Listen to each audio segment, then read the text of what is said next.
Previously on Elysia Rising. The ripples of that night have been keenly felt by all of the people of Elysia. Fully half of Abbotsgate now lies in charred ruin.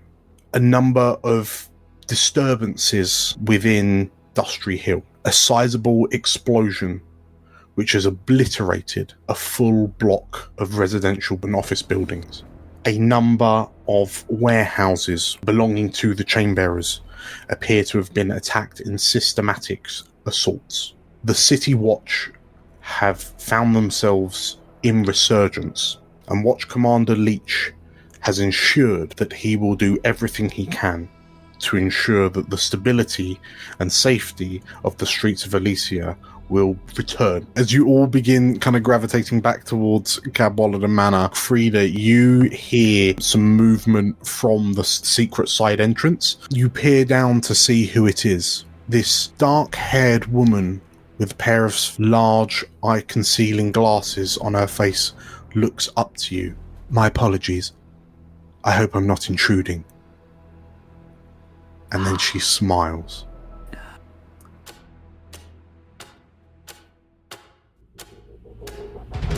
Welcome to Elysia, the jewel of the north. On our gilded streets, fortune and fame can be found by anyone. Hi, I'm Julia, and I'm playing Magpie, an ace of our lurk. Hi, I'm Nate, and I'm playing Cavern, a dragon-scent slide. Hi, I'm Meg. I'm playing Frida, a wolfkin cutter. Hi, I'm JC, and I'll be playing Algernon, an Asavar spider. Hello, I'm Errol. I am playing Atta, a goblin whisperer. And my name is DM Dan. I will be the games master on this adventure. So come on in and marvel at our wonders. Make sure you see the beautiful views we have to offer, and don't mind the ghosts. They're friendly, really. Grab yourselves a seat and make yourselves welcome in the city of Elysia.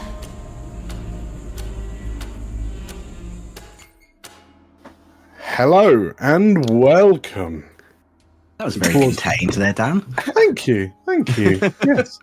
It's very, very demure, very... No, don't do it. No, don't do it. Don't do Okay. it. You're going to date won't. this so We won't. horrendously. To the week, basically. Hi, I am DM Dan. Welcome to Explorers of Elsewhere's Elysia Rising campaign. Hello. We are back with these 5 rapscallions to do some downtime, which so far has been very calm, very collected. So we rejoin our crew. Well, very specifically, we rejoin Frida, looking down into sort of like the ground floor of the entrance hall of Cadwallader Manor, and looking up at you is an Asavar woman with long black hair, a large pair of concealing kind of sunglasses, curiously, holding her hands clasped together just at the belt. Looking up at you with a slight smile on her face. I can't say that you've probably ever seen her before, Frida, but as she looks up and says hello to you, in the immediate aftermath of the raid on the Spectre by this new kind of resurgent City Watch, Algernon, what were you doing with Eric and Juicy? Because it was clear that they couldn't really... Well, were you kind of leaving them to the Spectre to kind of tidy up and patch things up as best they can? And Yes, I'm going to get them to stay there, tidy up, see what the damage is, and then say there's always places in the Ivory Field if you need a place to recover. I appreciate it, Algernon. Thank you. We'll tend to these poor souls that have had the stuffing kicked out of them, and then we'll see what the true damage is. And yeah, with that, the two of them begin kind of sorting out the wounded, who seem to have been quite quite brutalized by the City Watch, the black sash wearing City Watch. Yes, as you make your way kind of over the bridge, like through the boundary, into the Ivory, as you step in through the secret side entrance into Cadwallader Manor, you hear kind of noises, like a small commotion coming from the main dining room, just off the entrance hall, and the door is slightly ajar. Well, maybe we should renovate the dining room. Now we'll need a new space to entertain. As you pop your head in, around the relatively unused table, sat on dusty chairs, you see the rest of your crew, including Fiends and Roth, and your mysterious barge driver, and all eyes turn to you as you enter into the room, and sat at the head of the table, like with her legs kind of crossed to the side, leaning on one of the arms, is Blackthorn. So Algernon comes into the room, sees that there's like a group meeting happening. Bad news, crew. The Spectre's been compromised. We'll have to find a new place to entertain our clients. And then he sees Blackthorn sitting there and just is completely stopped in his tracks. I assume the rest of you can see our guest as well. It's been a while since I've indulged. The lady at the head of the table tilts her head back, and I assume it was the Watch. They've found some false courage with their recent promotion of Watch Commander Leech. Terrible news, I would suspect. I know you don't have to assume anything. You seem to know everything nowadays, apparently. You asked me to find you when I was ready.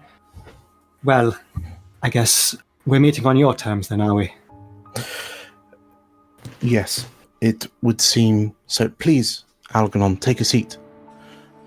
I would not... I shall take a seat because I was going to anyway. As you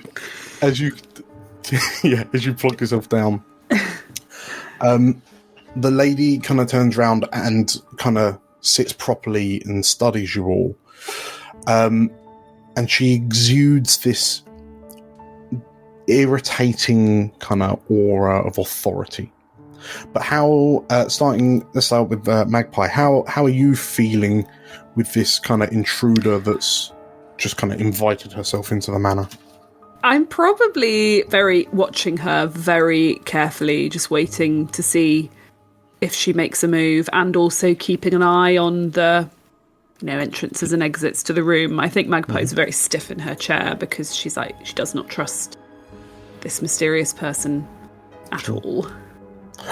I mean, the only other entrance to this room is to like the kitchens, but that door is what about the windows though? The windows, but the vast majority of the I'm assuming the Cadwallader Manor windows, most of them are kind of boarded up through kind of disrepair, closed and haven't been opened for some considerable time. But yeah, it strikes you that this figure has kind of brought you all to a location where realistically there is only one entrance and or exit. And yet she doesn't look like someone who's trapped herself. Is just out of interest, the head of the table, is that closest to the door or furthest away? Furthest away. Door? Okay. Right. Atta, how are you feeling about this new stranger? Atta is holding a book and semi-vibrating and kind of looking Umi-like in her wide-eyed, like, this person seems scary, but also I have things to do. Just before Algernon arrived, you notice that this lady glanced a look at the book the tome that you were holding that you procured from the hollow. I would make sure you're sitting down before reading that one. Some of the secrets will truly floor you. Amazing. Cavern, how are you feeling about your intruder? Curious, very curious. I mean, there's obviously the manor has become a lot more busier since all the Sangovar have sort of also kind of hanging around. Oh yes. So he's probably not that confuzzled all by it really, because like it's just another person that's sort of hanging around in the manor. A little bit sort of like, what do you think you're doing, love? In the he's sort such of a sense. himbo. I love him.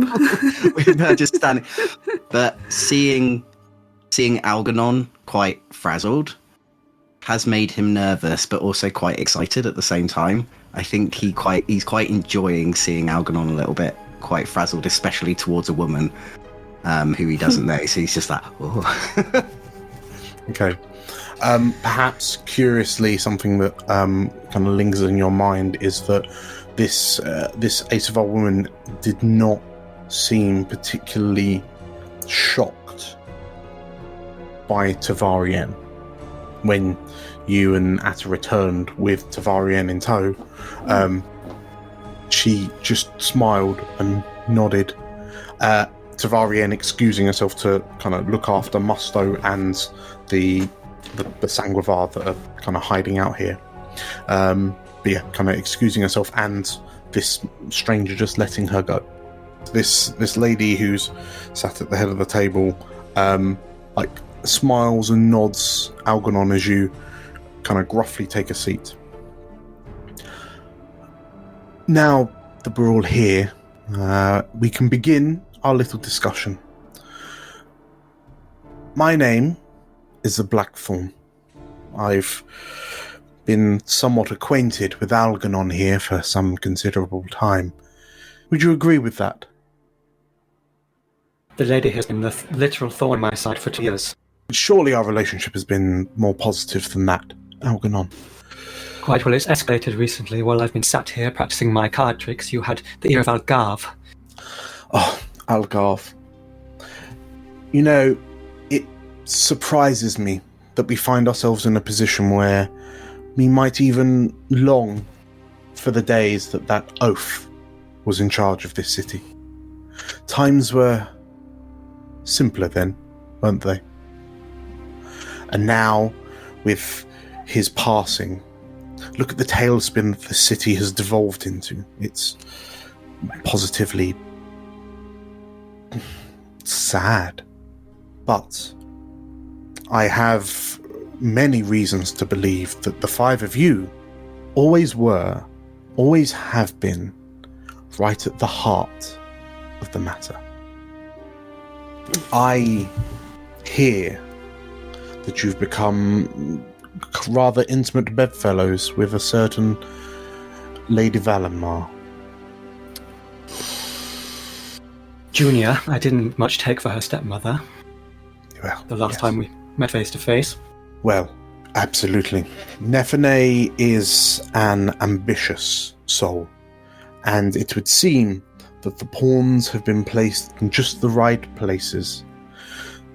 And she, it would seem, has taken the king. I trust you've heard of our dear old friend Odelmerce's final moments. As it would stand, there is nothing now standing between Nephene and her final goals.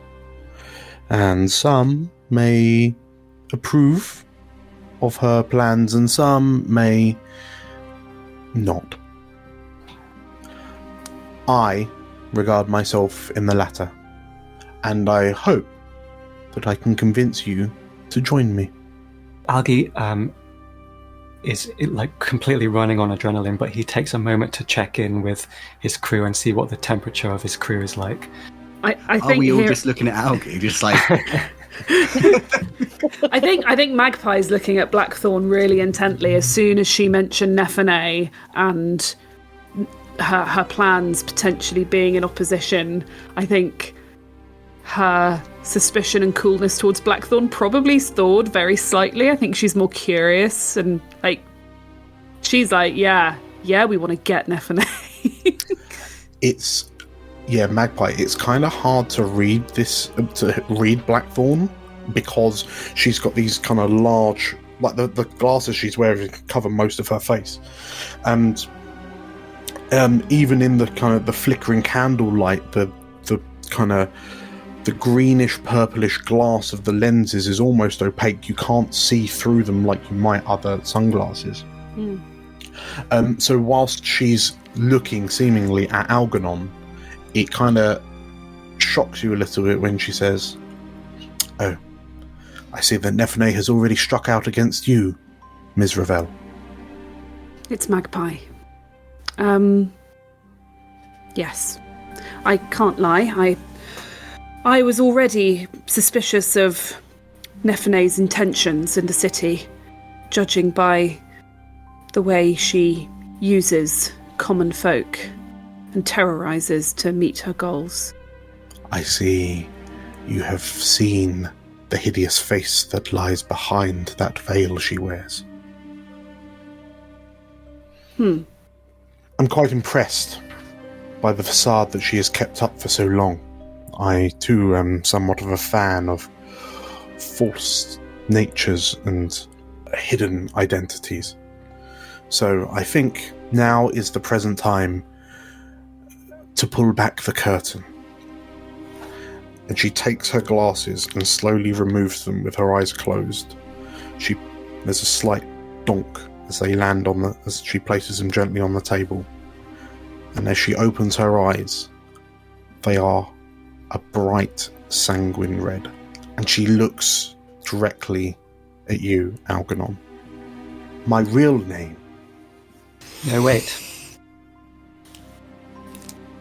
And she raises her eyebrows and smirks. Do you share my passion for word games, Blackthorn? I always have, Algernon. Well, seeing as I was recently a condemned man in Bell Tower, perhaps you could indulge me in a game of hangman. Of course. You're the one with the word in mind. I suppose I'll start with the letter D. And she smiles and nods. That is a good start, Algernon. There are also D's in the family name. Well, Algernon, you've always been more patient with these games than I. I always prefer the thrill of the moment of success, so I will steal this away from you. Go on then, flip to the end and reveal the conclusion. My name is Devira, and this, she says, lifting her hands up, is my family home. I knew it. Pikachu face. Because you are me from an alternate timeline, and you have slipped into this reality.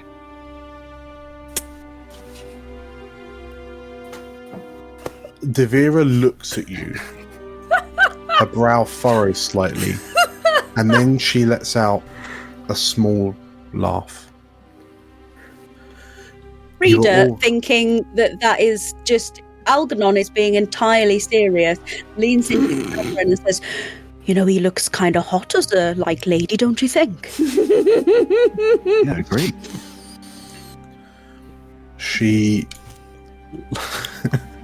You see her glance at you, Frida, but she kind of titters, and you were always the more imaginative of the two of us, Algernon. She looks to the other four of you. My younger brother and I have a little bit of history to catch up on. And I believe it would only be courteous for us to have this conversation alone. You know, Father used to sit in that chair where you are now. The military man pushing his little models around the board. My crew are not pawns. They can hear exactly what you have to say. You're as stubborn as mother, you know. Very well. Very well. I regret to inform you, Algernon, that your hypothesis is perhaps a bit too fantastical in its implementation. But surely my existence scratches at your brain the impossibility of it. I suspect you found the hidden clues around the manor as to my existence. Naturally, I found all of them. Echoes from the past, of a history forgotten. You see, I was 6 years old when you were born. You were a surprise to mother and father. But I suppose that's not all that surprising. Mother was always of good breeding stock.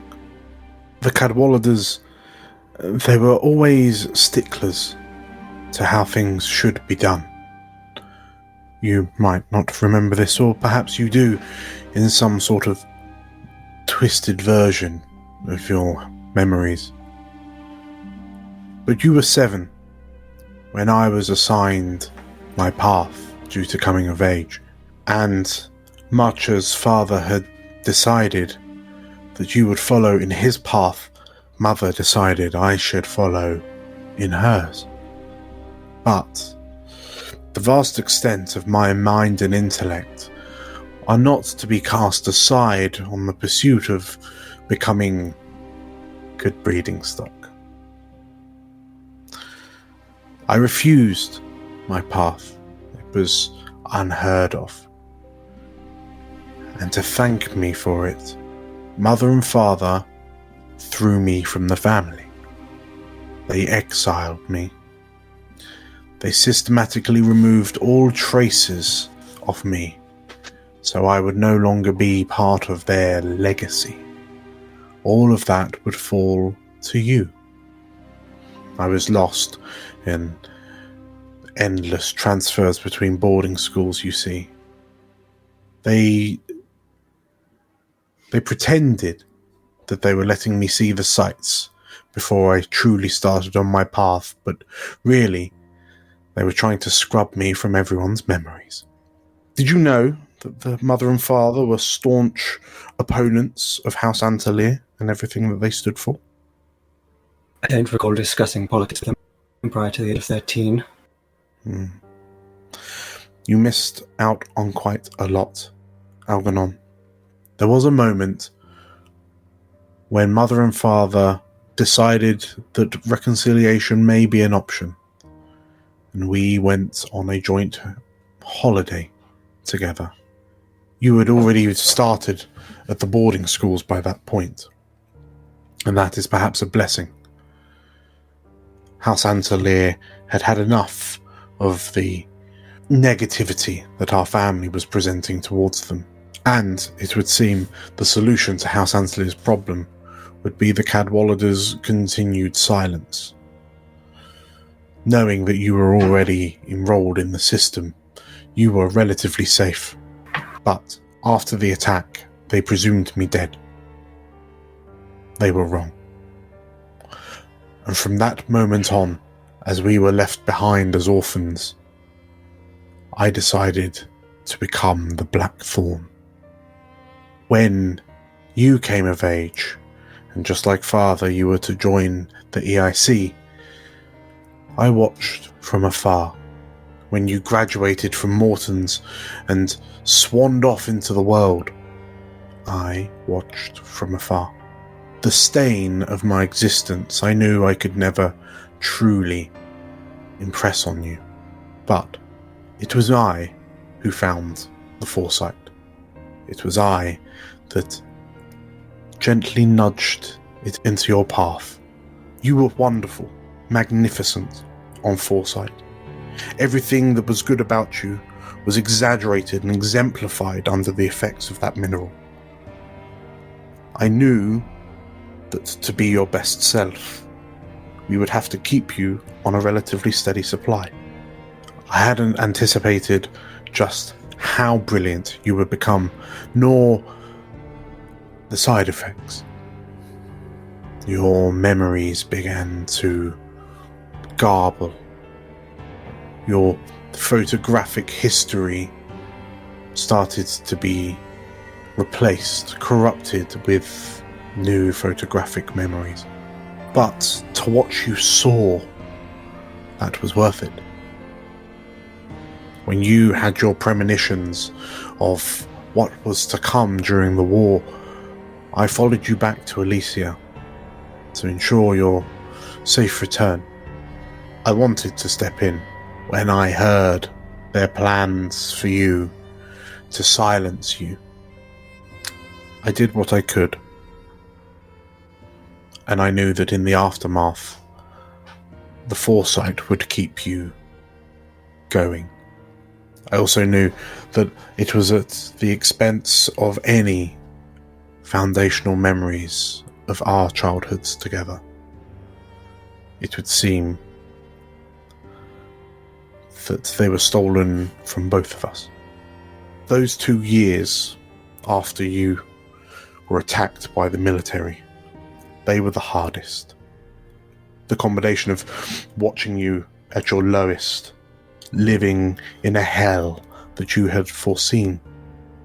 And yet, even then, I knew I could not deprive you of what made you great. And so I kept feeding you the poison that made you you. The sole orphan of the Cadwallader family, destined to stalk these halls, searching for some sort of purpose. The Cadwallader legacy does not thrive on emotion. It thrives on cold, hard logic, facts, and deductions. So, I realise I had a part to play just as you had yours. We would unpick this mess that Elysia finds itself in. As much as you might not have realised it. Whilst you were toiling in the light, I was toiling in the shadows. But the conclusion of our story rapidly approaches. The foresight has nearly run dry, Algernon. Perhaps there is only just enough to see us through to the inevitable demise of Elysia. You all have a part to play in what is to come. And from here on out, Algernon, though you might not remember it, I am playing my part as your supportive older sister. You know, I have a saying around these parts. I've heard it 100 times. It's all part of the plan. Perhaps my part was only half. She looks to the rest of you, and thus the curtain is drawn back. The wizard is revealed. Shall we begin? Begin what? Preparations for the final swan song of, and she gestures, you, all of you. I think it's hard to know what to say to that because it makes it sound like we're going to die. The swan song. Nefne has set a series of events in motion that will guarantee a less than favourable outcome for Elysia and her citizens. And perhaps, between the 5 of you, you might be the only ones to be able to save her. But as you currently stand, you do not have the strength to tackle the Lodge and the Lodge's new allies. Unfortunately, it would seem that your pool of available accomplices is beginning to run dry. The Faith, well, you unmasked the horror that the Faith had become and put it to rest. The pillars are scattered to the wind. The guard are nothing more than revealed bloodthirsty thugs. You have very few options left. She's got a point. Algernon, we're behind you. We're your crew, as you said. How are you feeling about this? The veil is failing. It was the message that we received that started all this. Perhaps it was not a warning, but a prediction. These are my thoughts recently. If there is some sort of swan song to help the citizens of Elysia, then perhaps we might be the ones to sing it. All right then, we've got quite good at this ass-kicking business recently. Why not go all out, I suppose? The secret lies with the heart of Elysia, the greatest secret that lies at the very centre of this city. Not what the heart is, but who. Cavern, you hear the sound of a creaking floorboard outside the door that leads into this room, and you can see a shadow being cast on the inside, a large shadow being cast on the inside of the doorframe. Look round. Do I recognise? Whoever is casting the shadow is staying out of sight, but you know who it is from the ever so slight ambient blue glow about 6.5, 7 feet off the ground, shining on the inside of the doorframe. But it seems that Tavarien is trying to stay out of sight. I might try and just creep out and see if she wants to come in. Ask her why she's hanging outside. As you all see kind of Cavern kind of peek around the door, and you hear like the wooden floorboards kind of creak heavily again. Cavern, as you watch as Tavarien kind of takes a step back, and there's a heavy thud from her like armored boot on the ground. I'm sorry. I didn't mean to eavesdrop, but I think Catherine's gonna like grab her like quite big metal hand and try and sort of pull her in as much as she can fit into the room, and say, you're an important asset to the city. You deserve your say. She's more important than you know, Cavern, says Devira. Because only 2 people in this city know who the heart of Elysia is. You've met the lady in purple, and the other is a close confidant of hers. And Devira looks up to Tavarien, Mecha Tavarien.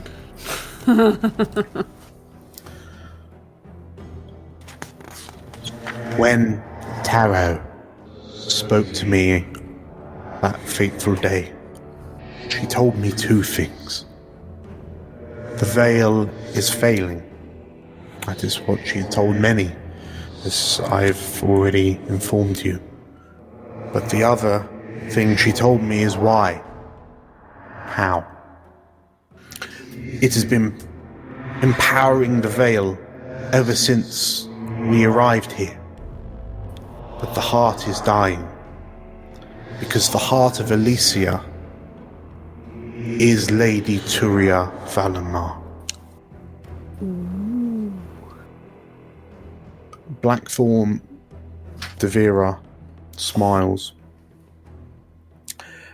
You don't think that the powers of Elysia would just chase her out and allow her to flee into the hills? No, they brought back Turia in chains. They've kept her under the city ever since that day. She was in Elysia when we were thrown into the void. The shield of protection that she has conjured extends out from her. Everything around her has been saved, and after 2 long years, it would seem that her powers are beginning to wane. Nephene is working with her stepmother. Tvarian simply nods. So for recap, Lady Turia Valenmar was the previous leader of Elysia. It was her castle you went rampaging through, and her crown that you stole. Large rat. Big Possessed. rat swarm Yeah. Rat lady. swarm lady. And you think to a day ago, and realise that ghastly voice that you heard in the tunnels must have been hers. And Algernon, you think back to that feeling that you felt in your gut, and now the pieces seem to fit. The source of the veil, the controlling force behind all those rats, is Regentess Turia Valenmar, the prisoner at the heart of Elysia. She doesn't seem too happy right now. Sorry. It's an understatement. Blackthorn kind of Devira tilts her head, and I suspect she senses her own mortality slipping away from her. I don't know what it is that has taken so long to consume her, but clearly her days are numbered. But if Nephene is her stepdaughter and they're working together, surely Nephene will be working to keep her alive. How is that going against the interests of the city? What is her plan? Magpie, I ask you to cast your mind back to your first meeting with the young Nephene Valenmar.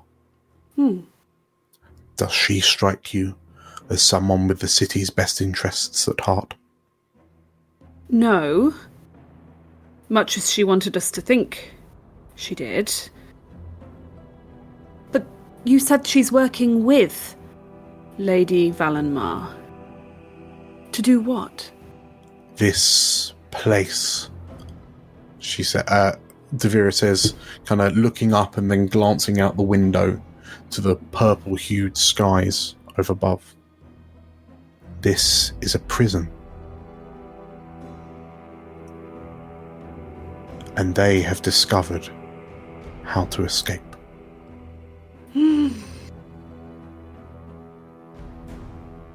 So Nephene doesn't want to keep the veil up. It sounds as if she plans to swipe the veil out from under us. So they can unleash. So they can get out and leave us to our fates, by the sound of it. If Nephene and Turia succeed in their mission to escape the confines of this void, so too will the source of this failing veil disappear. On the other hand, if we work to confound Nephene's plan, whatever one might think of Lady Valenmar Senior, we're condemning her to continue in her torment for the sake of the rest of the city. Well, I mean, where do they even plan on going? Like, we don't even know if elsewhere is still out there. They must have information that we don't. Or they're confident enough to try.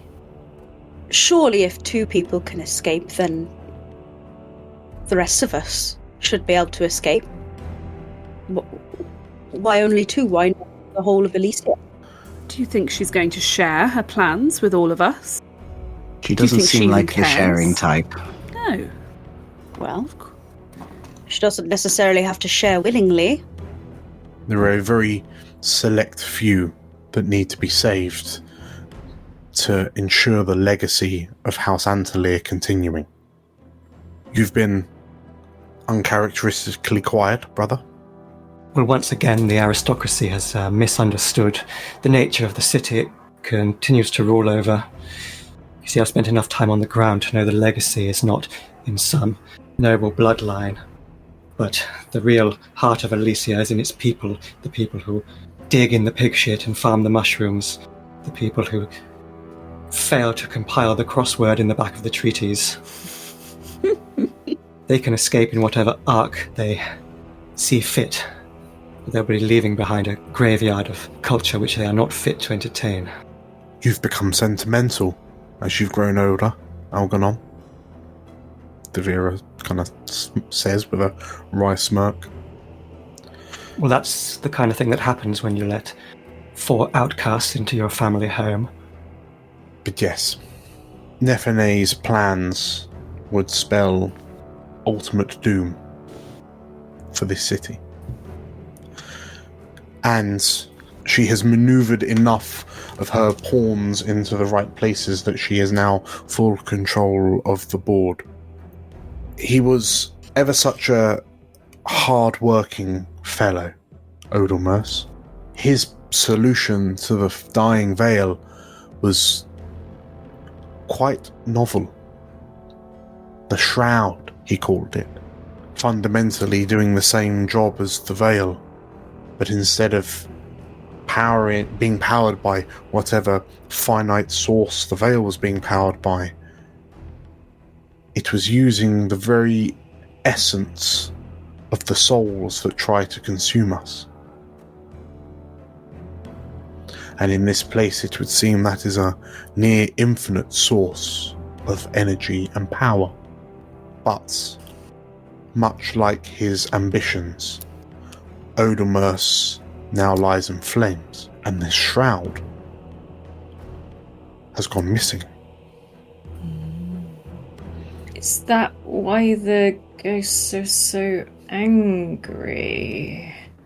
I'm not one to speculate without already knowing the answer, but I would have a very strong idea that the answer to that question lies in that book you have right there.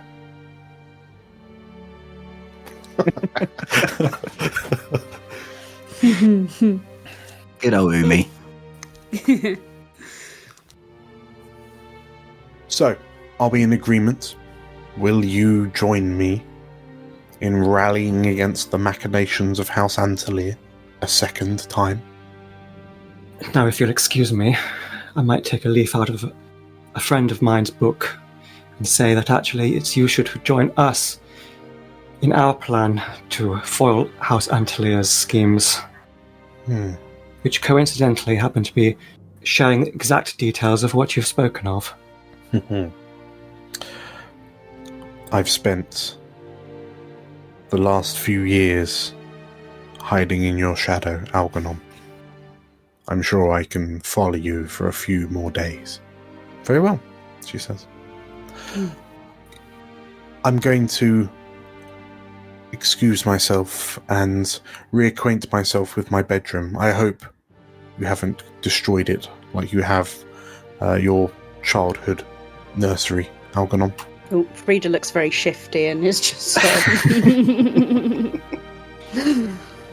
and as she gets up from the head of the table and walks around you, and you notice her sort of like dragging her finger across the tops of the chairs that you're sitting on, kind of wiping away the gathered dirt that lies on top of them. She stops when she gets to your chair, Algernon, and reaches into a pouch on her belt and places a vial of familiar looking liquid on the table. We haven't run dry quite yet, brother. You know, Devira, in your most excellent monologue, you said one thing that was incorrect. It's not this mineral that makes me great. And he takes her hand before she is able to retrieve it, and he just puts the bottle back in her hand. But if you still feel the need to indulge, who am I to stop my big sister? Everyone else notices this kind of tense moment as the vial of foresight is given back to Devira, and then she nods. Perhaps I am wrong, little brother. There is a first for everything. It's not a good feeling, is it? She titters as she kind of finishes dragging her finger across the back of your chair, and then she kind of saunters out of the dining room. She seems nice, says Tavarian. I think Algie just starts to cry. Like, it's the very first time you've seen him show any kind of vulnerability. As Algie breaks down, Tavarian looks to the four of you, and like there's no facial expression on that plate glass on the front of her helmet, but you all get a sense that she's encouraging you. Frida gets and just gives Algernon just a really big, slightly awkward, and probably a little bit like too hard bear hug. It's all right, squiz. mate. It's all right. Just let it out. It's fine. You let it out. Starts sort of roughly patting him on the back. Again, it probably hurts a little bit. Nice. Do you want to read a ghost book, Algernon? It might cheer you out. Atta, I would love nothing more than for you to read your ghost book aloud. Okay. In the beginning, When I there first was dissected a ghost, they have ghost organs. Fascinating. Well, in this moment, we will now pivot back to your respective downtimes. We'll fly through those and then kind of cap off. Let's start from the bottom, actually. Frida, what are your downtime activities?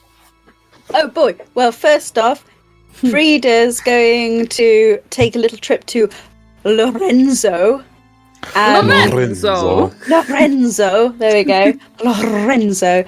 And is going to hopefully get patched up a little bit because she's still a little bit battered. Sure. Well, when you head over to, because Lorenzo was working out of the Spectre. Oh my gosh! Don't tell me. That'd be so annoying. We just got him.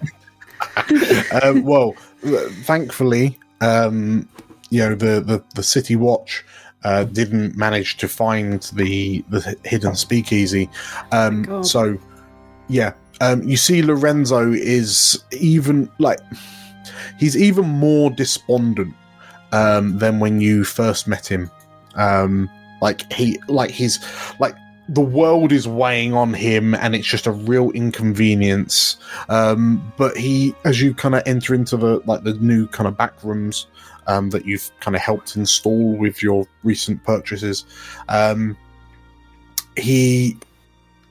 As you enter into the room, he turns around and regards you, and he chops his head, and you wonder if it's a stress thing, but you see him sort of scratch the side of one of his horns. Oh, it's you. Take a seat. Oh, okay. And then he sort of This is like the one person that Frida's kind of scared of. You don't want Lorenzo to disapprove of you. Well, he stands over you, and whilst he's kind of bent at the waist, that gives him this more kind of looming presence, you do also notice that his horns are barely not scraping the ceiling of the speakeasy. So it seems like he's having to kind of hunch just to be able to move around. What is wrong with you? Well, I've still got this nasty cut. That stuff that you gave me worked pretty well, but this, Yes. I don't know. Maybe I've been picking it in my sleep or something, because it's a little bit infected. And then I got a little bit singed a few nights back, as you can see, and I sort of gesture to the other half of my face that's sort of missing half an eyebrow. He like looks to you and then just lets out a little laugh, and then like shuffles over to some shelves and starts like kind of pulling reagents and ingredients off the shelf. And like there's a very awkward kind of 10-ish minutes where every time you try to say something, he just lifts a finger. Like he's got his back to you. He just lifts a finger up to tell you to shush while he continues like pestle and mortaring and kind of mixing things together. And then he turns back to you, and we have a salve and we have a cream, he says. Are those the same things? He looks at you with this daggery expression. I thought a salve was a cream and a cream was a salve. I thought it was two words for the same thing, like... This keeper just, like, isn't even trying to filter the look of utter disgust. Ugh. Thank you, Lorenzo. That's what I get. A hearty 2. So I believe that's going to reduce 1 quarter of your heal clock, and he gives the excuse of, I cannot work in these working conditions. And it, like, if anyone else said it to you, you would hear it as an excuse, Frida, but from him, it's like, it's almost like a threat kind of thing. There's a part of you that doesn't really want to chat back. But yeah, he gives you this cream to rub on your face, and then like a salve to apply to your cut. They are not the same. Right, got it. But which one's which? Because they're both the same colour, you see, and they're also in very, like, similar bottles. Tell you what, because he's complained, like you realise, because coming in, you would have seen that the Spectre was recently raided, and you're able to, like, you definitely would have seen the kind of the trail of devastation that the Watch had left behind them, like upstairs. But yeah, it seems like a lot of his stuff has been kind of like packed away or just like jettisoned in an emergency. But what I will say, this is a new thing, because I'm feeling kind of kind. In exchange for a coin, he can try to rummage up some better quality ingredients right now. Oh yeah. Have my coin, Lorenzo. Okay. He takes your coin, sucks his teeth.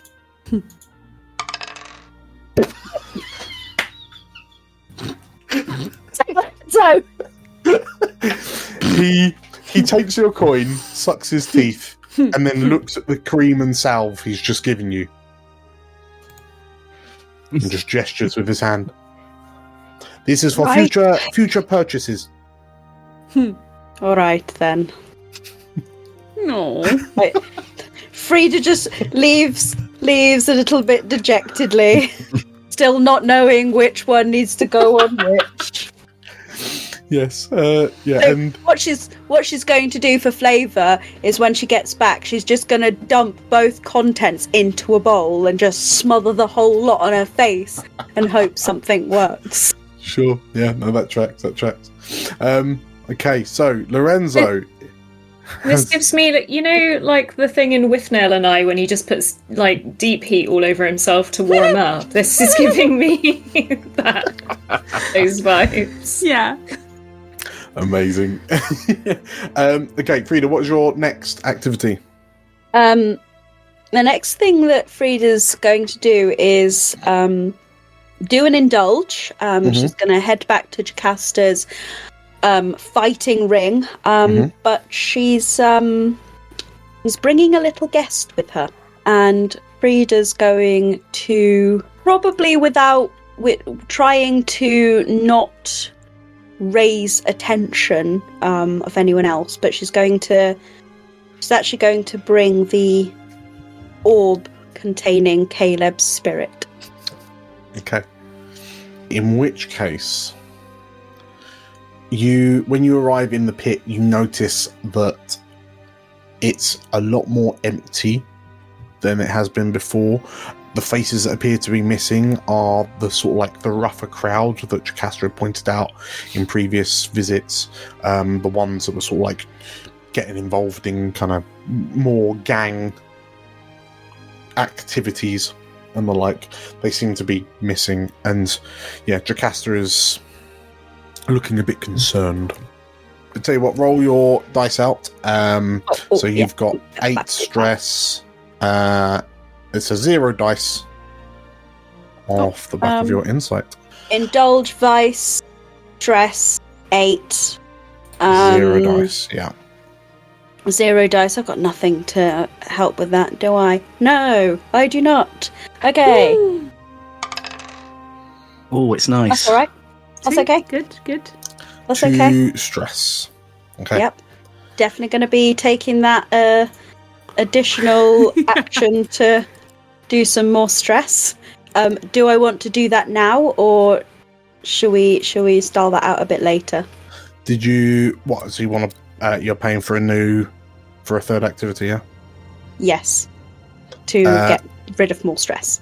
Cool. Yeah. As long as people are still okay with that, like I know we Yeah, that's all good. If you're double great. de-stressing. Okay, cool. Yeah, so for an extra coin, you can buy a third activity. So is that another indulge? That is another dragging in indulge. another victim? Yeah, we're dragging in another victim. We'll go another couple of rounds. Okay. Pretty good. There we go. 4. Great. There we go. Much better. I'm Much zen. better. I'm calm. Well, calmish. When I finished, I'd like to go up to Jocasta and just tap her on the shoulder and be like, I think I might have something that'll put a bit of a smile on your face, or at least distract you from whatever's on your mind.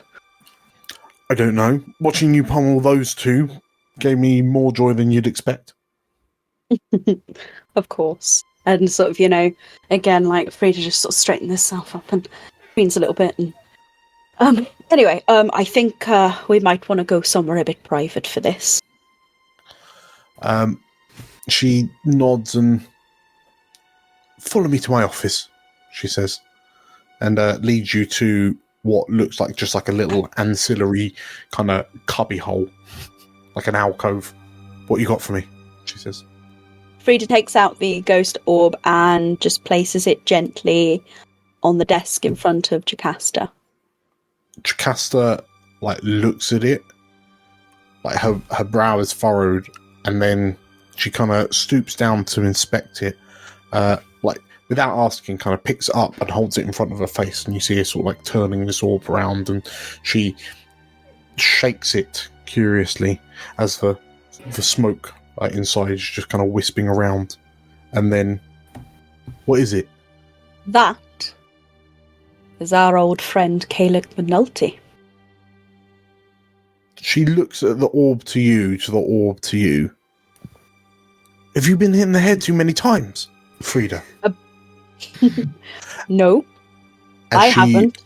As you say that, you, the face of Caleb, splays across the side of the orb, and it's this ghoulish kind of screaming face, and sort of hands made of smoky tendrils sort of clawing at the inside, and the sudden sort of surge of the soul of Caleb inside the orb makes Jocasta, she squeaks in a really high-pitched squeak, and then drops the orb, and it boom, boom, boom on the table between you. I pick it up, dust it off, stick it back on the desk, and I say, not quite so terrifying now that he's, just nothing but smoke. Is he? And just that she can't even contain this giant grin on her face. Jocasta's mouth just hangs open, like you worry she's going to risk catching a fly. And what did you do, Frida? I mean, to be honest, he did most of this to himself. I just made sure that he couldn't do any more. Well, me and my good friends. So that's Caleb. That's And she Caleb. like holds her hand up to cover her mouth from the orb. That's Caleb. Aye. And then Frida's... Can he see us? What if he gets out? Nope.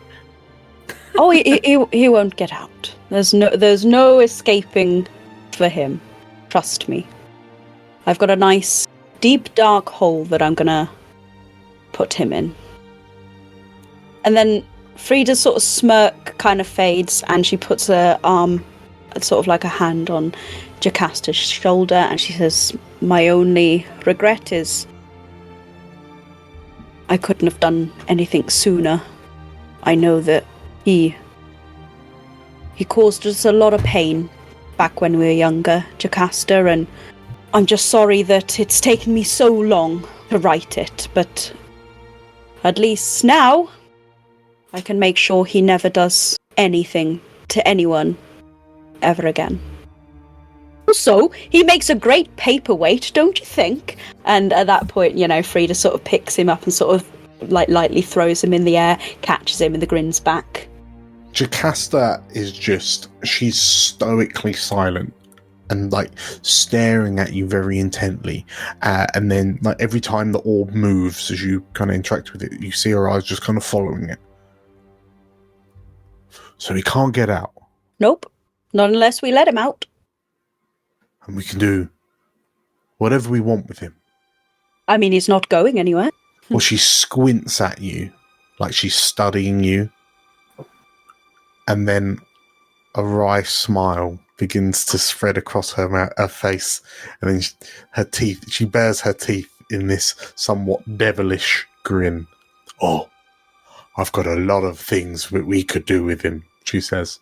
And she kind of claps you on the shoulder and starts giggling with you.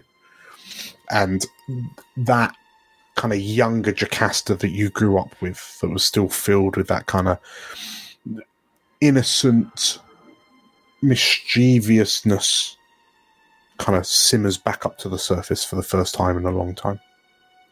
Cool. So the two of you do unspeakable things to the Jacob orb, the Caleb orb.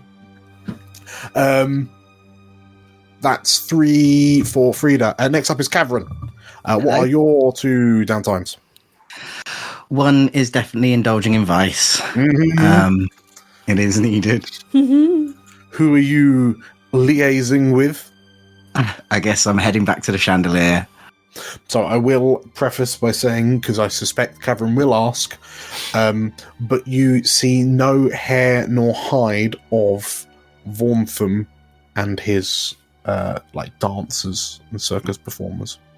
In that case, I think he's going to sidle up to sort of a very nice Majani woman, maybe someone who he knew from the Gold Pot. Okay, yeah. And see if they've had times of talking to each other, and now he's maybe thinking tonight's the night. Tonight's the night for dancing. Okay. Tonight is the night that two become one. Oh, that's a copyright strike if ever there was one. That sounds good. Please make me a 1 dice indulge roll. You are on 8 stress. Indulge vice. 8 stress. 1 dice. No problem. It's all groovy. Oh, Hey, lovely. nice. Look at that! And a hearty Beautiful. 6, all the way down to 2. Fantastic. 1, 2, 3, Where was that for me? Love it. It Love seems it. that tonight was the night, Cavern. Damn, straight away. Marvellous, marvellous. So, yes, you have a wonderful evening with this kind of Majani worker from the Gold Pot. She's seen you from across the way. So as you emerge with somewhat of a pep in your step, what is your second downtime? I do not know. Let's have a look. I know, like me, you were all prepped to like take an extra coin to like try and clear as much stress as possible. Now you've just got like suddenly you're all free. If I can't see Vaughn from any of his workers, then that sort of scuppers one of my ideas.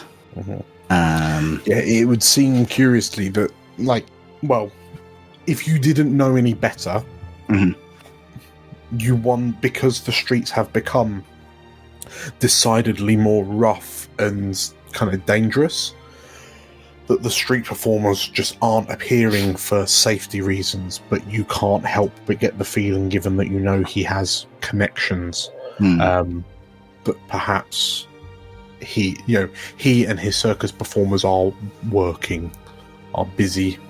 Fair enough.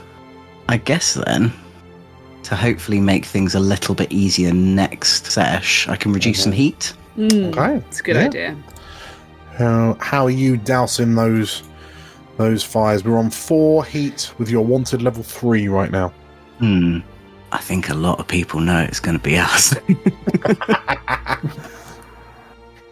I guess there is always a sense of like, well, there are a lot of rumours. You hear a lot of rumours circulating about the 5 of you. So Maybe perhaps, that we blew up the cathedral or something, which technically was not true. So maybe we could sort of push that onto the kindling a bit more. Yeah, I think I'll start spreading some rumours that the reason that the Sangovar escaped was because actually of the shield and the Children of Aya, like because they tried to ransack the prison.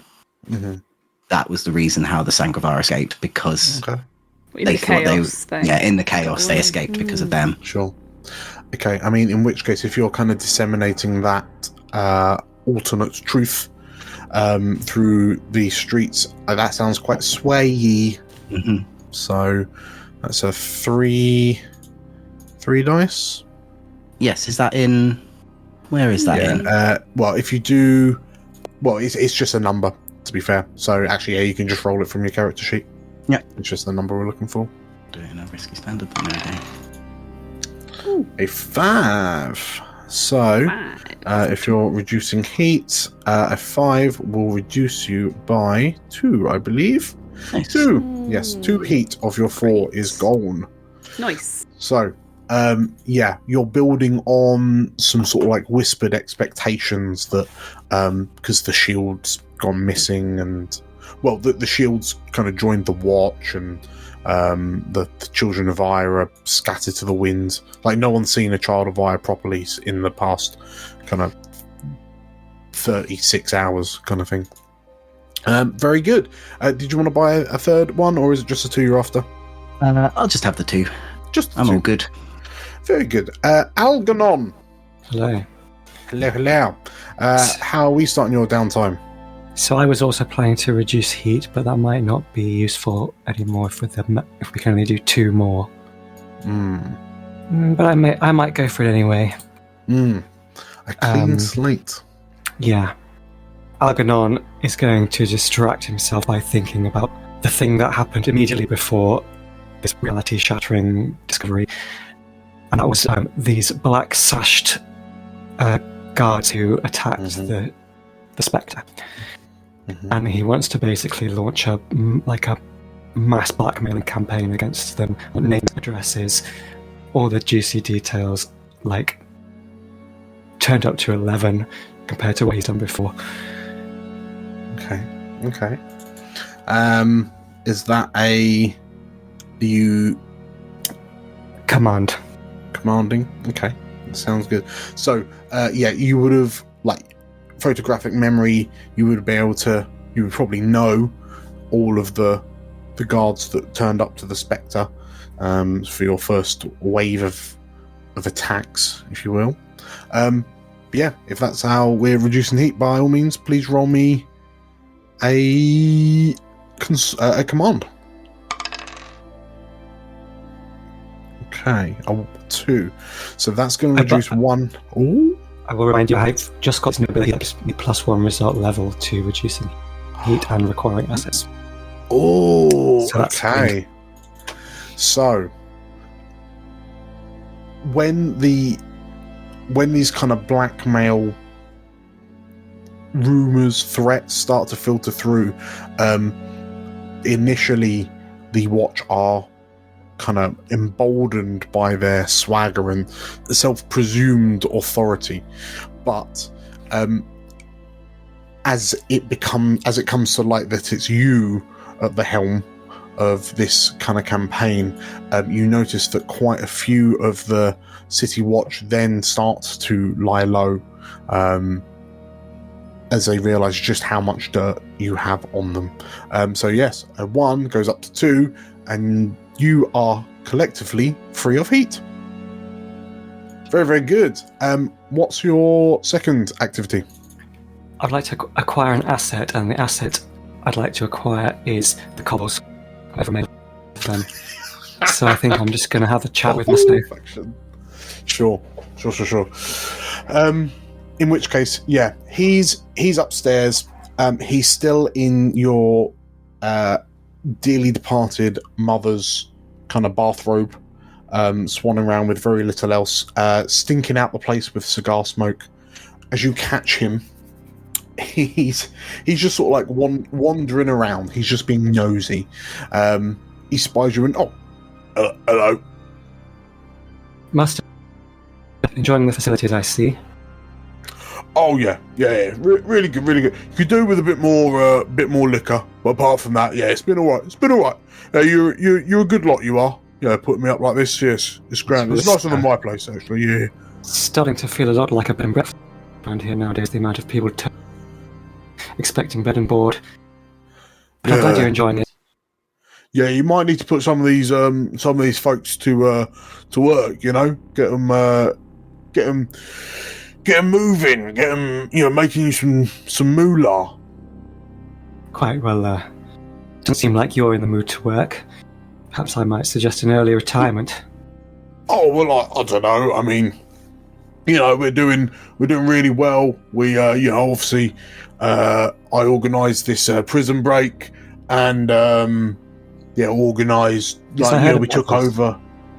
So good. I heard about that. Yes, good. Yeah. That was all me. And then we took over in Old Town. Yeah. So the Old Town now belongs to the Cobbles. Yeah, mate, I'm living large, mate. I'm living large. Well, why not go out on the top? Yeah, I could do. You're enjoying the 4-poster bed and the cigars and the bathrobe, the ensuite, of course. Yeah. It's a pretty nice life here in the Ivory now. Not constantly worrying about someone putting you in a burlap sack. Yeah, I didn't appreciate that, actually. We need to have a word with Frida, actually. Rein her in slightly. Because that was, she was throwing me around something chronic. Anyway, yeah. Perhaps that is, with thoughts of my endeavours through the city, fresh in everyone's minds, with the prison and the expanding the Cobbles Empire into Old Town. Yeah, I mean, basically, all of that is just a solid foundation for people to remember me by, Well, the perfect time to take some weight off your feet. And why didn't I assist you?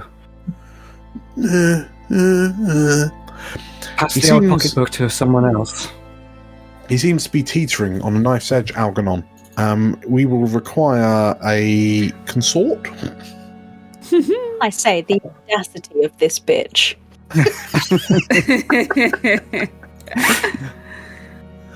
Algernon, it would also not escape your notice that the Cobbles have, since his incarceration, the Cobbles have been kicked out of Old Town and are now currently on the ropes. So this is acquiring an asset, which is a special role, but the thing isn't also working for me. Well, with the acquire assets, so... It's the tier that we roll. Yeah. Gain temporary use. Okay, to acquire the asset, roll the crew's tier. Result indicates asset quality of the asset you get.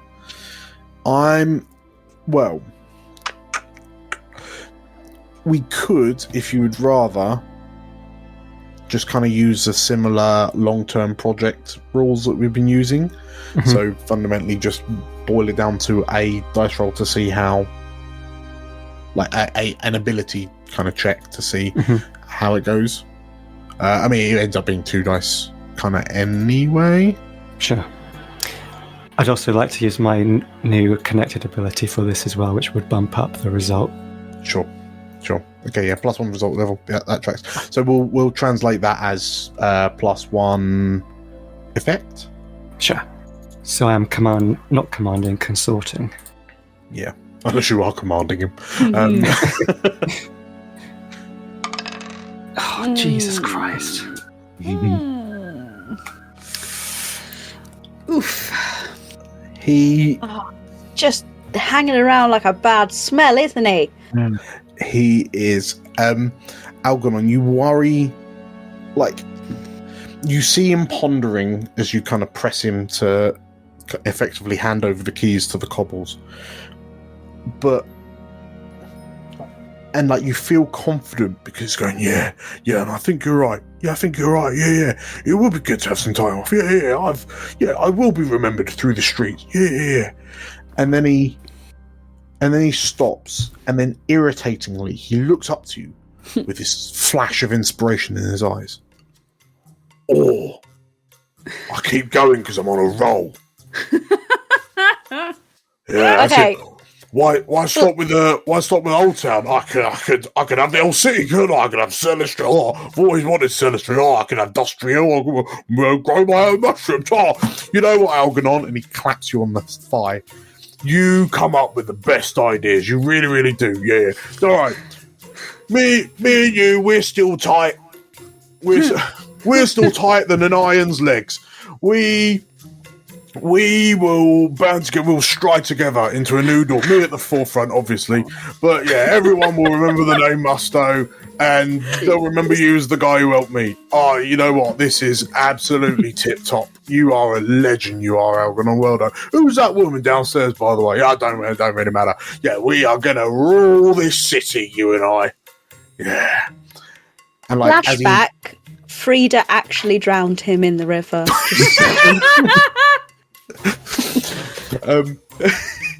Algernon, you feel that kind of well of despair, and you wonder if, perhaps maybe you should throw him in the river, as he's got his arm round your waist, and like the bathrobe is just fully opened, and he is sort of like standing side by side, glancing, like he's looking up, and he's only got a very acute angle of the sky, but he's looking out the window that you're looking out of. Yeah. I'm gonna rule this city. Yeah. Can I try and resist? In an acquire asset roll. I tell you what, I could. We've already kind of set a precedent for it. I will let you. We could say for the cost of 1 rep or 1 coin, I'll let you re-roll. Oh, mate, take either. It's worth it. Take both. Bullshit. Take both. The crew has a full 8 gold, 8 coin in it, and you've got take the money. 1, 2, 3, 4, 5, 6, 7, 8 reps to play with. Tell you what, Musto. What? Why don't I delve into the coffers here at Cadwallader and set you up with a nice little trust fund? Oh. And all these ambitions you have about taking over Celestria and all this, they're in safe hands with us. I'll make sure they get your name on them. You might even be able to afford a place of this caliber on your own time someday. Oh, that would be nice. Musto Mansion. Oh yeah, that'd be great, wouldn't it? That'd be great. Well, I mean, how much of an egg are you talking here? I do admire your personal ambitions, Musto, but it's... Thank you. For once, this is not part of the plan. Mine anyway. Oh. So it's less of an offer and more of a suggestion. No, Right. It's not even a suggestion. I'm telling you to take my money and give me all of the toms in your pocketbook to use at my disposal. Oh, I see. Right, well, I guess. Well, I mean, maybe I could be persuaded. Can I help on this? Can I? Oh my god! Can Frida assist? If Frida were to appear in the doorway, Yeah, genuinely. Sorry, you're going to spend stress on Halconon's acquire asset roll. I am behind this all the way. We need to get this grotty little goblin out of the mansion. Get him out of our house. And out of the cobbles, and I don't know. Get him out of Elysia. Algernon tussling with Musto is one of my favourite things. I want him to stick around. Well, okay. Well, I mean, tell you what, you can absolutely help for one stress, Frida, and Algernon. I'm going to say one of your shiny coins will allow you a reroll. But then for every additional coin, you'll get an additional dice on top. Wow. I will ask JC. JC, would you like some assistance in this? I think so, yeah. Yeah, all right. Having mentioned the burlap sack, Frida appears at the doorway, brandishing it. Just cracking knuckles. In fact, actually, what she's done is she's got the burlap sack again. And she's just smirking and sort of like just waving it a little bit in the doorway. Okay, very good, very good. So 1 coin to re-roll. Are you giving him any additional coin to persuade him, encourage him? For another dice, yeah. One more? Okay. So 2 coin for a re-roll, a +1 dice, and then a second +1 dice for Frida. So yeah, Frida +1 stress. So we're now talking a +2 dice command. It's now sounding like it's become. It is becoming a bit commandy now. Well, it's not a fail. It's ridiculous. God damn. Okay, you do it as a consequence. Oh, he has to stay in the manor. Ugh. Yes. I think, realistically, a complication has to occur in this moment. Well, Algernon, he says, as he slowly releases his hand from around your waist and turns to regard Frida stark bollock naked apart from this bathrobe, regarding Frida in the doorway. Well, when you put it like that, you can be quite persuasive. I mean, tell you what, I will take you up on that offer of a little nest egg, but it's going to take some time. Here's the he produces from the robe pocket, a little book of my little black book of contents of contacts through the city. It's quite full. It's not, but that's got all the names of the important people you need to reach out to around the city. It's gonna take me a little while to pack my things. So, find a new gaff. I don't know if you see it. It's kind of chaotic out on the streets, and wouldn't want to. Anyway, you know it is. So yeah, I'll just linger around a little while. But you knock 'em dead, champ. He says, and I'm gonna leave now. This room, not the manor. No, I'm not leaving the manor. Just this room. Excuse me, Frida. There's a new guest in one of the rooms. She might appreciate your company. Oh, well, yeah. I guess I'll go and say hello. Oh, sorry, Frida. Yeah. Oh, that's me. Oh, that's my little Tom. Yeah. Right. Frida just sort of gags in her throat a little bit. Oh, yeah. Right. So it was good talking to you, Algernon. Right, yeah. Down this way, you say. Hello, my name's Musto, he says as he walks into Devira's room. Oh, you're in the market for a new brother-in-law. Imagine if they hit it off. Algernon, you have successfully convinced Musto to hand over the keys to the cobbles. And from this, whilst this is one of the most disorganized little black books that you've ever seen in your long years as being an owner of little black books, it is kind of comprehensive. There are a couple of names that are repeated. An upsetting number of them are called Tom. You start to wonder if, in fact, they're not actually called Tom, and it's just Musto never bothered to learn their names.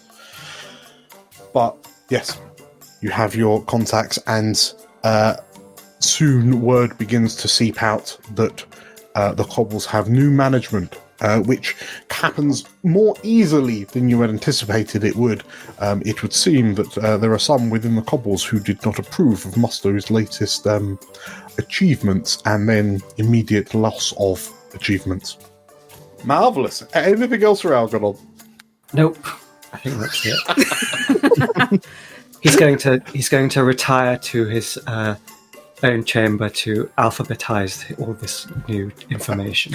Just copy all the contacts into a new book. Yeah, I thought that was going to be Algernon's going to retire. Just generally. Not yet. Atta. Hi. Hi. What are we starting Atta off with? We'll start Atta off with a little bit of the stress reduction with the indulgence. I wonder if indulgence here could also include the beginnings of reading this Umi book. I think it absolutely can. Okay. But for vital information, perhaps it's a different kind of downtime roll. Sure. We'll tell you what, if you roll me out a 1 dice indulge, you've got 7 stress. 1 dice indulge. Okay. Hey! Oh, no, it's not. It's good. Hey! You don't overindulge. Hang on. You don't overindulge. You instead drop to 1 stress, as you had 7. The book is spicy. It's a spicy meatball. It is a spicy meatball, and in fact, off the back of a 6, we'll also combine some crucial lore that you've divulged from this book, because it would seem that this scientific journal also doubles up as a personal journal that predates Elysia being thrown into the void. Ooh. What? Yeah. Okay. It is. It's seemingly Umi's memoirs. It is literally Umi's diary. Oh. What is your second downtime, and then we'll circle back. Predates bubble. I want to go visit Lorenzo. Yes. Rolling in the benzo. And I want, sorry, a very specific reference to an NWA song there. But yeah, let's go get some healing from Lorenzo. Okay. Chicken soup for the soul. Yeah. Yes. When you enter in the downstairs of the Spectre, this keeper that you've heard so much about from Frida lets out an audible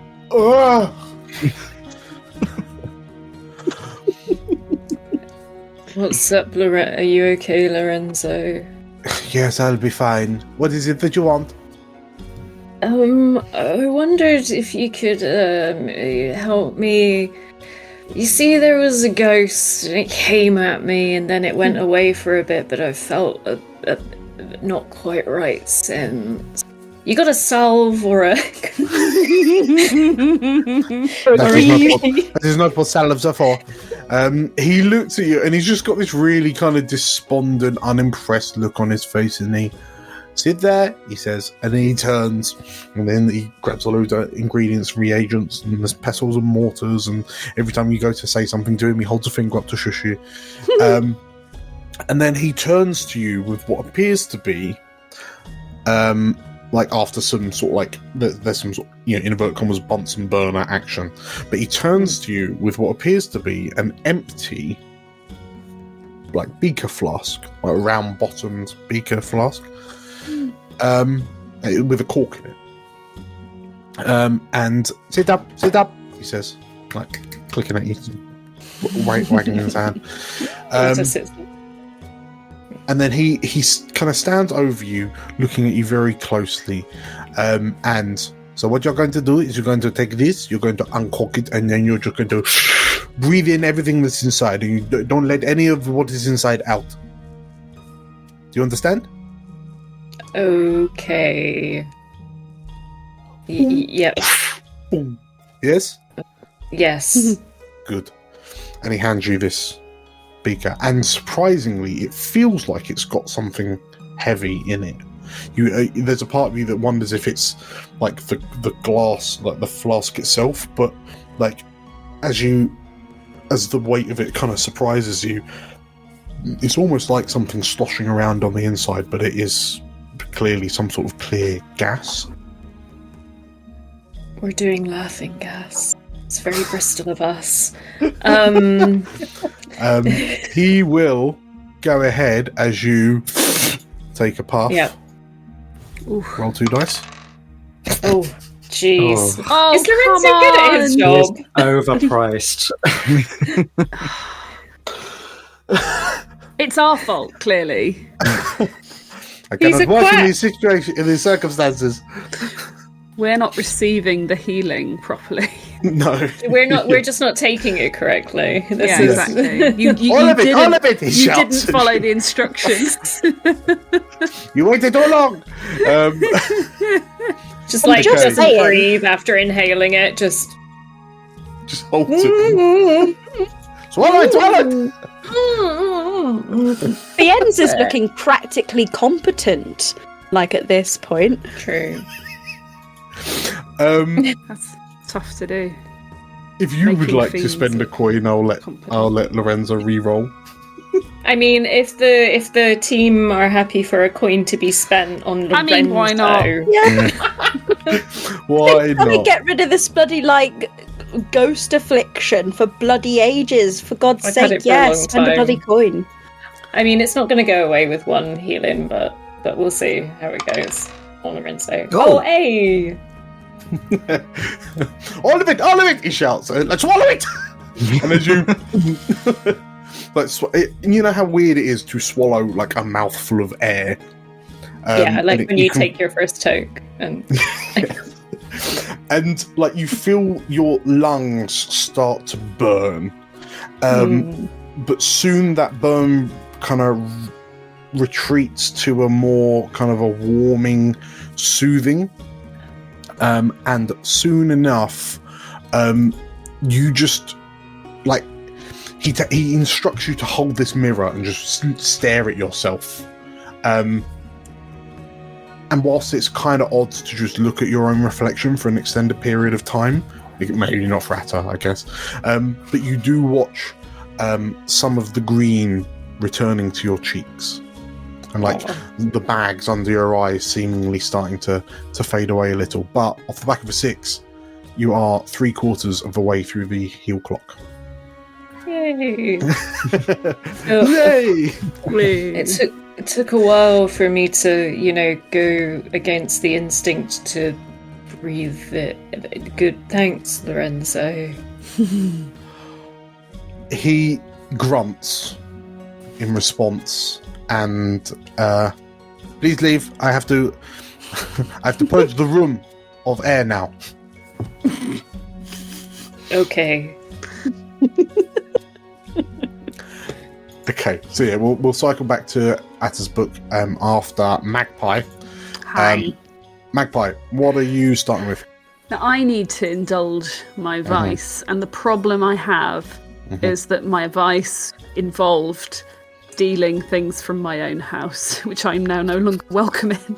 So I think I'm just going to have to go full Robin Hood and start breaking into random nobles' houses. Your own house? No, could be mine, could be anyone's really. But yeah, I'm just going to do a bit of light cat burglary in order to then give the money to charitable causes like orphanages, etc. Are you sticking it to your own mother by getting kicked out and then breaking in and stealing something anyway? Maybe that could work. Yeah. Okay.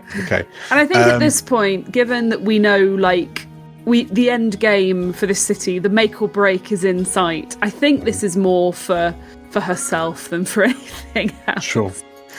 So, yeah. Please roll me a 2 dice indulge. You Indeed. have 7 stress. Okay. 7 stress, 2 dice, roll. 5. 5. That'll do. I'll take it. So that drops you to 2. Thank you. Very, very good. You successfully. What type of expensive jewelry do you swipe this time? Her favourite one. It's a necklace. The Ravel family brooch. It's a necklace. And Okay. she really likes it, but she keeps it in a secret place and only wears it for special occasions. So next time there's a special occasion, she's going to find it gone. Very good. Very, very good. And what is your second downtime? I think I'd like to train around the Ivory, around Cadwallader Manor, please. Yep, what we training up?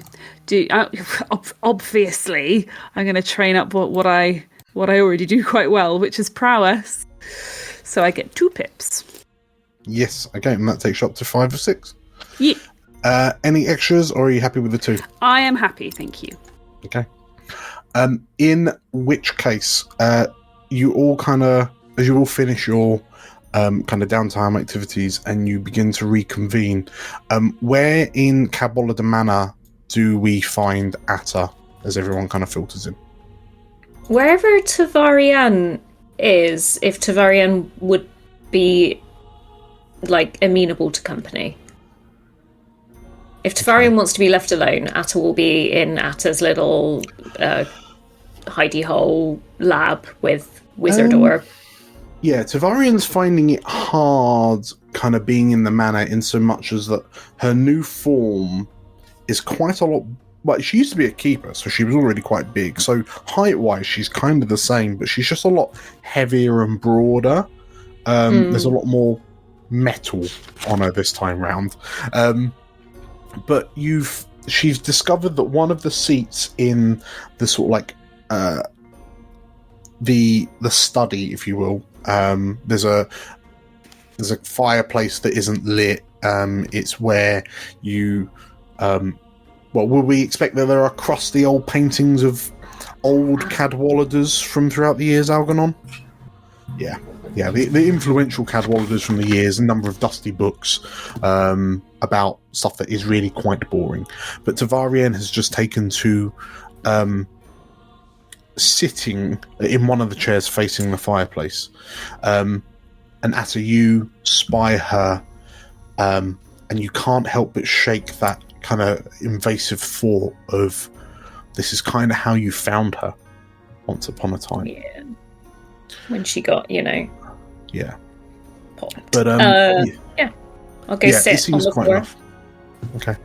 Oh, hello, dear, she says. And I'm guessing you might have already started reading the book. Are you reading out to Tavarian, or are you kind of hoping that anyone else will join you, or I is it think just story time? I think the idea is that even though everything is fascinating in this book, the biggest and most important things feel right now are trying to reference Tavarian mech suit related things and kind of being near.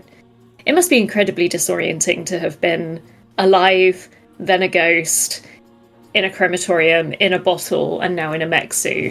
So I think Atta is kind of trying to focus on any kind of things in the book that are going to help Tavarian's new existence. Sure. But yes, she started reading it. Yes. Okay, so no, there is definitely a point that will pique your interest. So, the first thing you notice is that the diary entries are more than 2 years old. Oh, yeah. And you're reading diary entries from an Umi it's significant. We're talking almost 10 years of diary entries. So the first few entries remark that with these rumors of a conflict in neighboring lands, I've decided to start writing this. I've decided to start writing this diary to make sure that if something happens, that someone knows exactly how great of a mind was lost. And going through it, Umi's recollections of the war, of this struggle between the divine, like Aya and her dragons, Akan and his dragons, they kinda slightly mirror yours. It's odd to read a passage, passages of someone who lived in the same city as you, who is also a goblin like you, who was experiencing perhaps the same kind of feelings of kind of claustrophobia, of concern, like what if tomorrow never comes? Like what if one of the gods decides to wipe Elysia from the map? Mm-hmm. She expresses sadness that Turia Valamar was chased out of the city, because surely she was just a woman with her mad little plans, just like me. And she was only doing what she thought was right. But perhaps the other people enough people told her no. And I hope that not enough people tell me no. Because I don't want people to stop my mad little plans. Smiley face.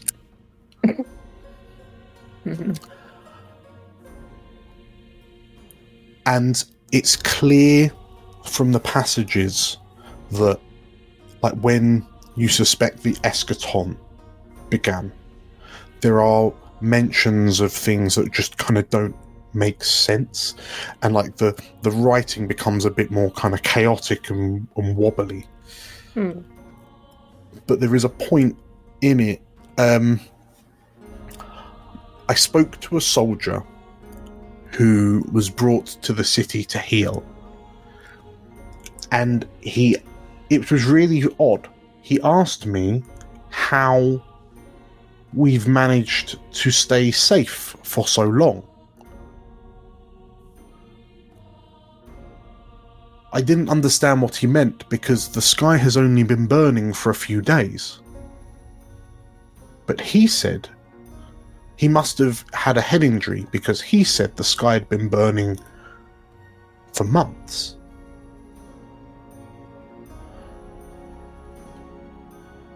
Maybe I'll speak to some more soldiers when they arrive. And then you find the date that is etched into the minds of all Elysians, when Elysia was launched into the void. And there are a couple of kind of days, weeks of passages there where there is nothing. And then Umi begins writing again. And from that point on, you can start to see the Umi that you know really rise to the surface, just where she seems to become a bit more crazed, a bit more galvanized in her madness.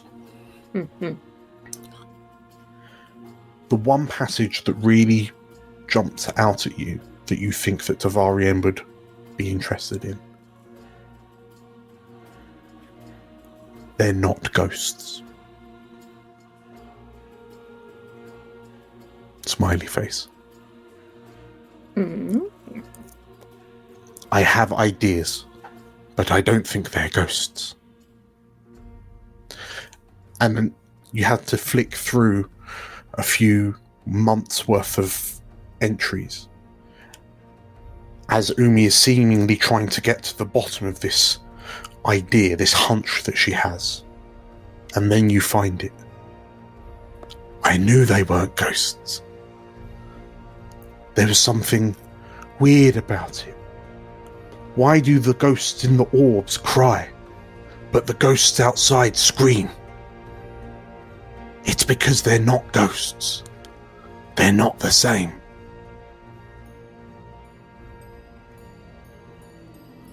Ghosts cry. Memories scream.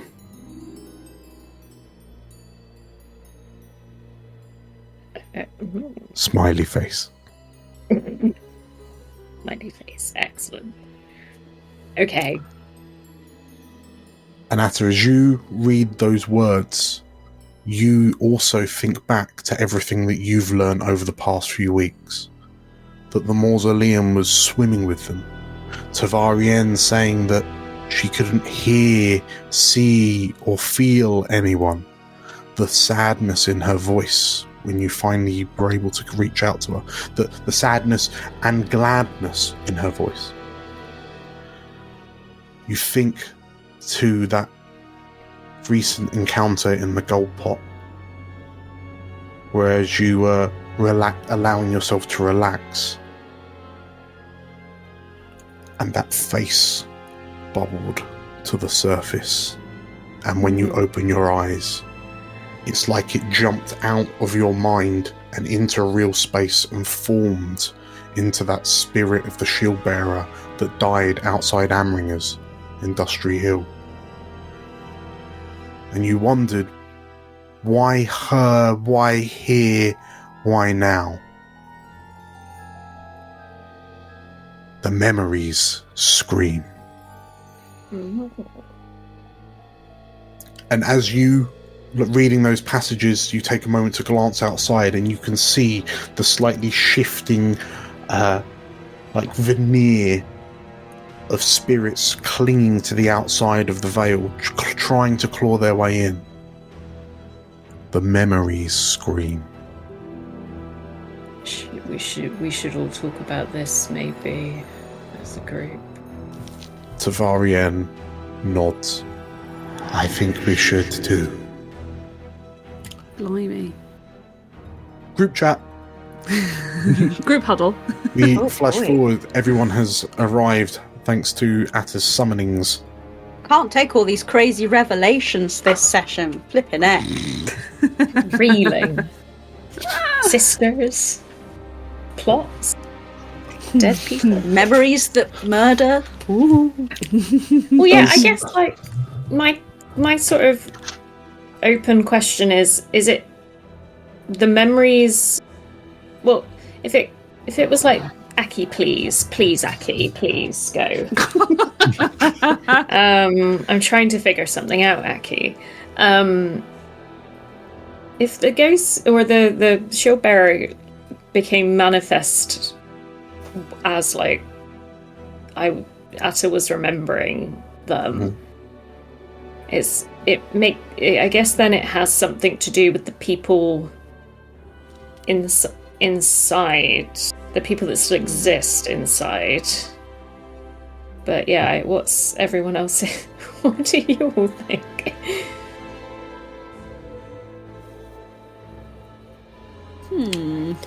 What's Catherine's take on it? I think he's very bewildered by it all. He's just like. Here's a question: are ghosts the same as souls? Are we saying that ghosts are souls trapped, whilst the things that we thought were ghosts outside of the bubble are just kind of a collection of, like, negative memories that have been sort of stirred to violent tendencies? Is that... Maybe there's something about the void that amplifies. I mean, they started attacking people before the veil went up. Mm-hmm. Like, literally before the veil went up. And ever since the veil went up, they've been clawing to get in. So are they memories of people, like, from outside of Elysia? Are they memories of people from Elysia? If there are like memories manifested and kind of brought in past the veil, or like some certain people can bring them in. Right. I'm gonna out myself as a right saddo right now. But did anyone ever watch like Most Haunted growing up, or like, you know, where they always have those ghost programs where they go in and be like, ooh. They're the ones, yeah. Maybe they could be essentially acting like poltergeists. What we would know outside the game as poltergeists, which aren't really necessarily spirits in their own right. They're just more of a like the sort of imprint of negative emotion left Like behind. Malevolent force type thing, yeah. Yeah. There was like a big war, wasn't there?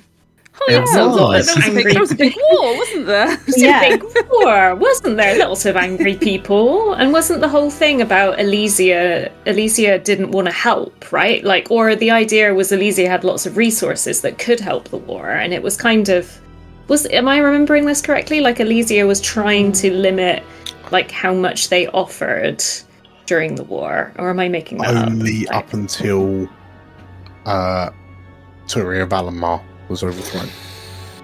And then Elysia's sort of like industrial output helped, and you know, she sent a load of soldiers out, so she was a massive benefactor to the war, to the side of the you know, Aya's cause. Right. Which is why, you know, so many, why Elysia is a bit of a ghost city by comparison to how it used to be, because so many people were away when Elysia was lost. But yeah. So are the memories working to free her? Or are the memories That's why of they're the trying people, to call her in. Well, are they memories of people that left for war, and they like, because the people that didn't get conscripted were the people that couldn't and had to stay in the city, if you remember. So The like workers. the old Well, yeah. Part of the question here is, where are we? Like, what is this void? Because I think we've been sort of assuming, oh, it's like the astral plane or something from D&D, but what if it's something a bit more sort of psychic based than that it is some kind of dream or memory space that amplifies the negative memories of the people in it? Like, people aren't really probably supposed to even be there, which might be why the memories suddenly turned so hostile and started attacking everyone when Elysia was thrown into it, and then the bubble went up, and they've been trying to get in ever since. What if Elysia hasn't actually moved at all? What if we're not actually void and we're just caught We've just in this shifted sort of, like, into another plane or something? No, maybe, I'm or- saying, what if we're like behind some massive psychic barrier that just makes us think we're in a void? Interesting. The other thing that was in Umi's journal is some weird timey-wimey nonsense, which we also experienced when we were in and outside of Bubble, right? So yeah, we still don't quite know what happened outside. What's Algernon's hot takes? Oh. This is why he hired Atta. Well, You hired me and I didn't just weirdly show up one day. I've got nowhere to it go. was all part of the plan, Atta. It was all part of the plan. So, through your questions, one clarifying statement I will add is that just over 2 years ago, when Elysia was first transported, initially, you all remember the cold and the silence that you experienced when you stepped through the veil on the Castle Antelia job.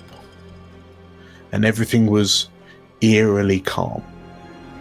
And then, slowly, but then with increasing numbers,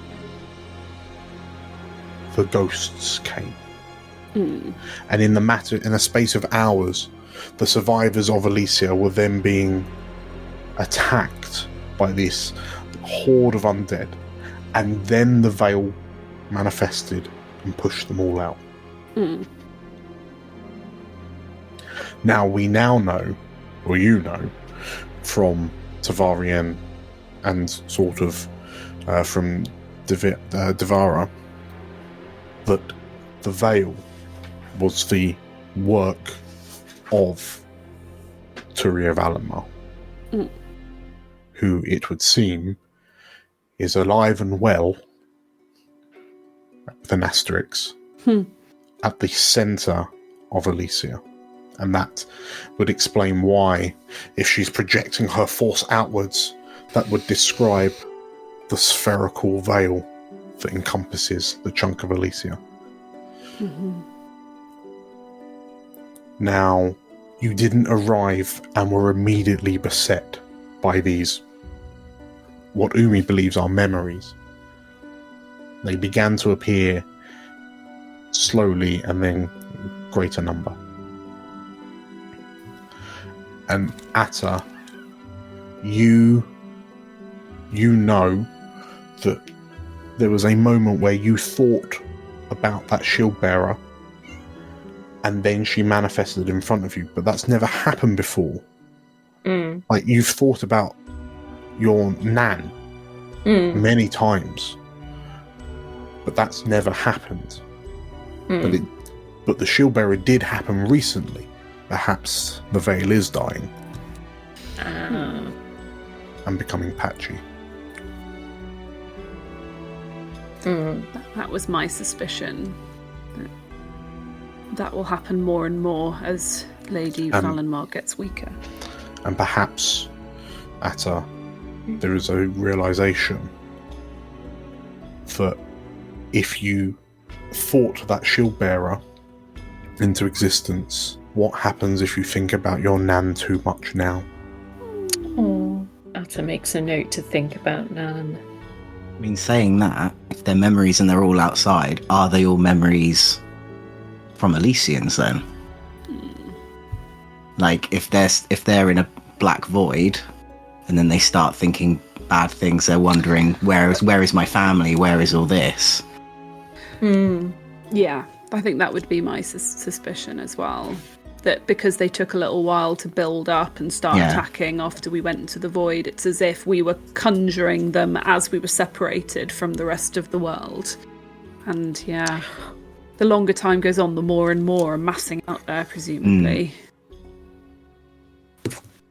I mean, I don't know if this is a stretch, but I mean, I guess you could kind of get a little bit spiritually philosophical and say, what would a spirit be if it was removed, like severed from its heart? And which is the veil, right? Like, it would be unpleasant. As you dwell on these questions, Algernon, you glance and notice Devira stood in the doorway listening to your musings, and she just kind of lowers her head and kind of peels away from the doorway. I suppose you know everything already, don't you? She stops, and it's a sad smile. I'll leave you all to make your plans. The swan song awaits. And she disappears back up the stairs to her room. And with that, I think we'll call it there. The spicy meatballs. I love, like, Algernon being, like, really snippy. It's great. It's great. It's a joy. It's so siblings, isn't it? Congratulations, everyone, on completing episode 16. Whew. Blimey. So Screaming towards the end. there is stuff and things to think about, to ponder. Be like chill downtime episode. A It didn't nice feel very chill. downtime, yes, absolutely. So yes, I'm very excited. The stage is being set for the end of the campaign. I'm here for it. I hope you are all too. If you enjoyed these plot bombs, make sure to hit the like button and comment down below on... what should the comment down below be about? Ooh, What they think the memories are. Yeah, what the they heck think is the going memories on? or speculation on what horrid things Frida and Jocasta was doing with Caleb's ghost orb. Or not wanna think about what Musto's going to do now? Open a store? Is he going to go into modelling? Musto's next business endeavour, absolutely. Open up Ann Summers. If you enjoyed this and want to see more, make sure to hit the subscribe button and the bell icon for notifications when we're releasing videos, because we're releasing loads and loads and loads all the time, and we wouldn't want you to miss out. So, thank you for watching. Thank you all for playing. See you next time. Bye. Bye.